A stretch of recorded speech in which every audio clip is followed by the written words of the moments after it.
Ya kalau kayak zaman kita sekarang agak padat mungkin 3 jam insya Allah sudah selesai. Ya 3 jam 4 jam sudah selesai. Karena rukunnya sudah masyhur. Ya niat, kemudian ihram, kemudian tawaf di Ka'bah, kemudian sa'i dan tahallul, gitu kan. Maka berputar di 5 hal ini. Maka dia mudah untuk dilakukan. Dia umroh dulu, setelah umroh dia tahallul cukur rambut, dia boleh pakai baju biasa. Dia menjadi seperti penduduk Mekah, biasa saja. Nanti tanggal 8 Zulhijjah baru dia berihram dari rumahnya atau dari penginapannya sekarang atau kemahnya kalau zaman dulu untuk haji. Makanya namanya tamattu. Hanya saja di haji tamattu ini karena dia melakukan gabungan antara umroh dulu baru haji, tapi di antaranya dia bertamattu, dia menikmati dengan cara membuka baju ihram sehingga syarat-syarat ihram ya tidak boleh cukur rambulu, tidak boleh pakai wangi-wangian, tidak boleh berhubungan biologis antara suami istri. Ini semua sudah tidak ada lagi karena setelah umrah tahallul dia boleh lepas dari larangan-larangan ihram. Kan banyak larangan ihram tadi. Enggak boleh potong kuku, enggak boleh cabut bulu badan, tidak boleh pakai minyak wangi, enggak boleh berhubungan biologis, enggak boleh berburu hewan darat, ya. Banyak larangan-larangan ihram. Ini teman-teman bisa kalau mau ikutin ada ceramah kami di YouTube judulnya Manasik Haji dan Umrah. Saya sudah panjang lebar jelaskan masalah itu. Nah, karena itu jadi karena dia bertamattu maka dia ada hadyu, ada kurban. Haji tamattu ada kurbannya. Ya. Kemudian yang ketiga haji kiron dan ini yang Nabi SAW lakukan. Haji kiron adalah haji juga yang didahului oleh umrah. Namun bedanya antara jedah umrah ke haji ini enggak ada lagi, enggak membuka baju ihram, tetap pakai ihram. Dari umrah sampai ke haji maka dia menunggu terus, gitu kan. Jadi ifrat haji saja, tamattu umrah dulu baru haji. Tapi antara umrah dengan haji ada tamattu'nya. Ada orang menikmati waktu di mana dia tidak kena larangan ihram. Ya. Kemudian haji kiran, umrah juga sama haji, tapi bedanya ihramnya tetap dipakai dan hukum-hukum ihram tetap berlaku sampai dia menunggu haji. Tentu kain ihram teman-teman boleh diganti ya dengan ihram yang lain. Jadi kalau misalnya antum ikut travel biasanya disiapkan satu pasang ihram. Kalau laki-laki kita bicara 2 lembar kain ya putih yang memang tidak dijahit tapi disulam. Karena memang jahitan dilarang dalam masalah berihram ini. Beda dengan perempuan, kalau perempuan pakaiannya lengkap tentunya. Kalau laki-laki maka ada syarat-syarat dalam ihram itu. Seperti tidak boleh menggunakan pakaian berjahit, tidak boleh menggunakan kopiah atau penutup kepala, surban. Beda kalau payung agak di atas mungkin bisa. Ya ini ada hukum-hukum syar'i tersendiri. Tapi kalau misal kita lagi di tengah jalan makan terus tumpah makanan tersebut ada kuahnya, kotor ihramnya. Atau keringatan sekali sehingga kita ngerasa gerah ihram tersebut. Boleh enggak saya beli ihram baru lalu saya ganti? Boleh. Tapi gantinya ke ihram juga, gitu kan? Nah itu dibolehkan. Tentu di antara jenis haji, 3 jenis haji ini yang paling afdal adalah tamattu. Yang paling afdal adalah tamattu. Karena ini yang dianggap paling mudah di antara ketiganya dan juga pahalanya besar, ya. Makanya Nabi SAW bersabda, andai saja saya masih bisa haji lagi tahun depan, maka saya akan berhaji tamattu. Ya. Baik, kita masuk sekarang ke masalah haji Nabi SAW ini. Tentu haji punya banyak keutamaan teman-teman sekalian ya, punya banyak keutamaan. Di antaranya adalah hadis yang masyhur. Ya. Umrah ke umrah adalah pengampunan dosa di antara keduanya dan haji mabrur. Pengampunan dosa di antara keduanya dan haji yang mabrur yang mengikuti syarat dan rukun tidak ada balasannya kecuali surga. Dan ini wajib bagi setiap muslim minimal sekali seumur hidupnya. Tapi kalau dia mampu mengulanginya, memiliki rezeki maka lakukanlah, tidak ada masalah. Gitu kan. Saat tiba di Madinah, kita masuk ke lanjutan bahasan sirah kita. Pada saat tiba di Mekah, Nabi SAW langsung melaksanakan ibadah umrah. Karena tadi saya bilang haji kiran, umrah dulu, lalu haji. Tapi diantaranya tidak membuka baju ihram.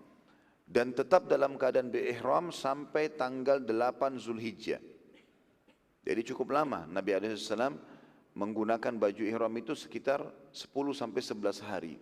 Ya, bahkan lebih bisa 2 mingguan. Karena Nabi SAW masuk Mekah akhir Zulqa'dah. Ya. Lalu beliau SAW menuju ke Mina. Dimulai tanggal 8 Zulhijjah dikenal dengan hari Tarwiyah. Ya. Dan tarwiyah ini kalau kita kembali kepada letterlet bahasa Arab artinya air yang disiramkan. Jadi kalau orang ngambil air lalu dia siram air tersebut, biasanya ini untuk meredam panas. Maka biasanya orang menyiram di depan kemahnya, di depan tokohnya air, ya, supaya agak dingin. Ya, biasanya begitu, itu namanya tarwiyah. Maka dinamakan hari tarwiyah kenapa? Karena wilayah Mina nggak ada air. Jemaah haji pada saat datang mereka berbondong-bondong bawa air. Zaman dulu nih ya, kalau sekarang sudah ada air. Sekarang Masya Allah fasilitas sudah luar biasa dibandingkan haji dulu ya. Kalau zaman dulu tidak ada air, maka jemaah haji pada bawa di unta-unta mereka, di kuda-kuda mereka, kendi-kendi air yang mereka pakai untuk minum, untuk membersihkan diri dari buang air kecil, buang air besar, untuk wudu dan seterusnya. Ya. Di hari Tarwiyah di Mina, Nabi SAW menunjukkan poin penting dalam masalah haji, tentu umrah juga masuk dalamnya, tapi kita bicara masalah haji. Beliau bersabda, "Khudhu anni manasikakum." Perhatikan baik-baik, awal haji saya lakukan ini, ambillah manasik ini, contoh-contoh haji dariku. Maka semua sahabat itu melihat perilaku-perilaku Nabi SAW. Makanya riwayat-riwayat tentang masalah haji ini banyak sekali. Karena semua jemaah haji waktu itu dari sahabat yang bersama Nabi SAW memperhatikan dan masing-masing meriwayatkan perilaku Nabi SAW. Gitu kan? Karena bukan seperti ibadah khusus atau ibadah tertentu yang cuma sahabat beberapa orang yang lihat lalu mereka sampaikan ke sahabat yang lain. Tapi ini semua orang menyaksikan pada saat itu yang sedang haji. Perilaku pertama Nabi SAW di Mina pada saat tiba pada saat itu di waktu duha. Ya. Menjelang duhur, pada saat duhur beliau menjamak dan mengqasar duhur dan asar. Beliau menjamak dan mengqasar duhur dan asar dengan cara dijamak artinya digabungkan, diqasar artinya dipangkas. Maka dipangkaslah sholat duhur dan asar dari 4 rakaat menjadi 2 rakaat dan ditakdim, dimajukan di waktu duhur. Ya. Demikian pula pada saat tiba waktu maghrib dan isya, maka Nabi SAW menjamak, menggabung maghrib dan isya, takdim di waktu maghrib dan diqasar isyanya. Isyanya yang dipangkas dari 4 menjadi 2. Karena memang yang boleh diqasar hanya sholat rubaiyah, 4 rakaat saja. Jadi enggak boleh antum qasar maghrib jadi 1,5 rakaat. Nah. Atau subuh jadi 1 rakaat. Jadi cuma 4 rakaat. Begitu juga dengan jamak ya. Yang boleh dijamak itu sholat tertentu saja. Hanya duhur sama asar, maghrib sama isya. Enggak boleh yang lain. Jadi enggak boleh misalnya isya sama subuh. Subuh sama duhur. Asar sama maghrib. Enggak ada jamaknya ini. Ya, ini untuk mempertegas saja. Nabi SAW pada saat itu beliau menjamak ya, sholat-sholat ini. Dan diantaranya Nabi SAW mengisi dengan banyak memuji Allah Subhanahu Wa Taala. Ya. Subhanallah, Alhamdulillah, wa la ilaha illallah, Allahu Akbar. Nabi SAW banyak berzikir kepada Allah Subhanahu Wa Taala, membesar-besarkan Allah. Makanya beliau menyuruh para sahabat yang haji pada saat itu untuk membesarkan atau mengagungkan Allah Subhanahu Wa Taala. Keesokan harinya, tanggal 9 Zulhijjah, jadi beliau nginap di Mina hari Tarwiyah itu ya, sampai pagi. Dan ini hukumnya sunnah.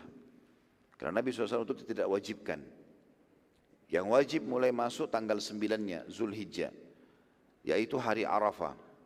Setelah terbitnya matahari di waktu duha, Nabi SAW menuju ke Arafah.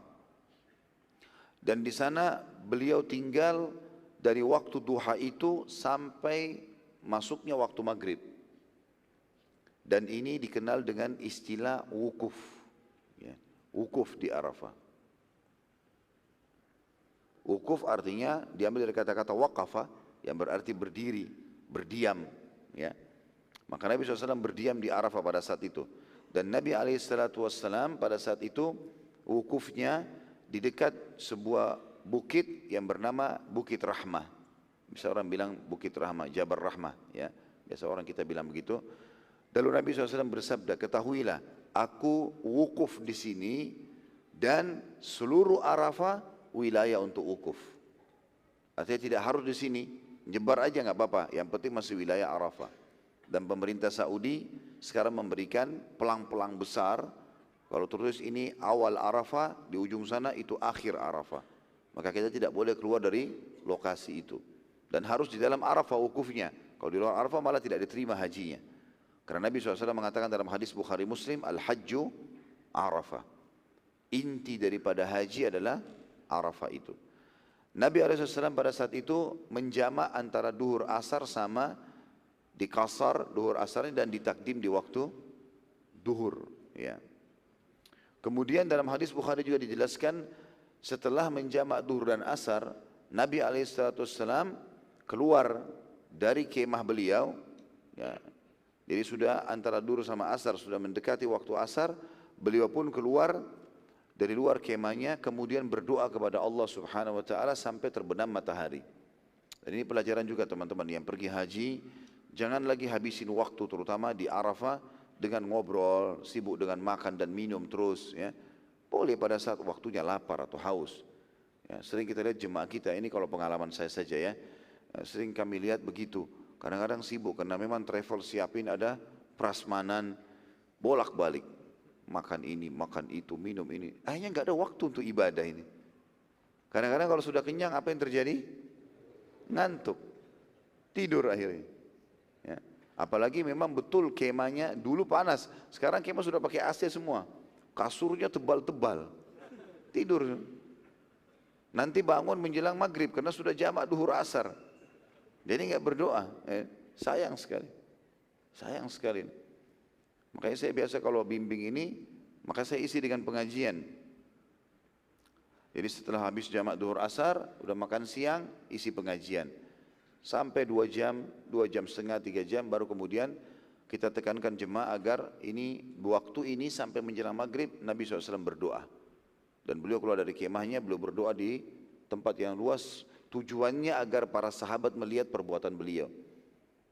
Jadi boleh saja orang berdoa dalam kemah ya, tetapi Nabi SAW ingin menunjukkan kepada para sahabat yang lebih beliau lakukan.